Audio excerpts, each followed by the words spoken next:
అతడు బట్టలు కుట్టుకునేవాడు, ఒక్కడే బట్టలు కుడతాడు. ఊర్లో ఇంకెవరు బట్టలు కుట్టేవాళ్ళు లేరు. బాగా 2 చేతులు డబ్బు సంపాదిస్తున్నాడు. పక్కింటోడు ఉండేవాడు, బాగా డబ్బులు సంపాదిస్తున్నా.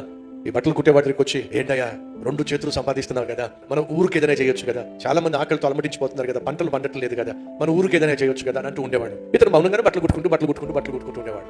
బాగా డబ్బులు సంపాదించేవాడు. వాడు వచ్చి, బాగా డబ్బులు సంపాదిస్తున్నా, మన ఊరికి ఏదైనా చేయొచ్చు కదా అని అంటే నవ్వేసి బట్టలు కుట్టుకునేవాడు. ఒక రోజు పాపం అతనికి ఆరోగ్యం బాగా, పక్కింటోడు వచ్చాడు, మంచం మీద జ్వరంతో కాలిపోతా ఉన్నాడు. ఆ పక్కింటోడికి ఒక ఆలోచన వచ్చింది, వీడు 2 చేతుల డబ్బులు సంపాదించి పిల్లి కూడా భిక్షం పెట్టలా, ఇలాంటి వాడికి రోగం వస్తే నేనెందుకు వీడికి సహాయం చేయాలి, మందులు వేయాలి అని చెప్పి తనకు తెలిసి కూడా ఎవరికి ఏం చెప్పలా, తను కూడా మందులు ఇవ్వలేదండి.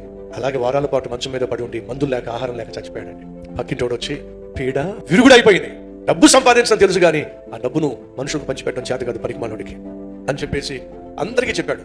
చనిపోయిన తర్వాత ఆ ఊర్లో అందరికీ ఎంతో కొంత అన్నం పెట్టేది రేషన్ షాప్. ఆ రేషన్ షాపు ప్రభుత్వం ఏర్పాటు చేసినటువంటి రేషన్ షాప్ కాదు, ఎవరో ఒక అతను వచ్చి రేషన్ షాపు పెట్టి అందరికీ 2 రూపాయలకు బియ్యం ఇస్తూ ఉంటే ఆ బియ్యమే తింటూ ఆ గ్రామంలో బతుకుతూ ఉండేవాడు. ఈయన చచ్చిపోయిన తర్వాత రేషన్ షాపు మూతపడింది.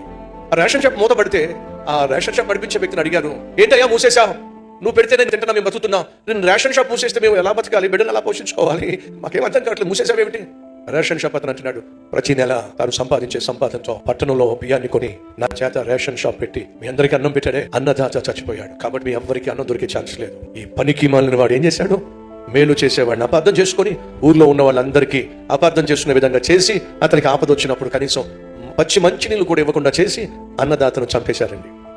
అపార్థం, మంచివారిని అపార్థం చేసుకునే తత్వం మనకి కీడు చేస్తుంది. మంచివారిని అపార్థం చేసుకోకండి.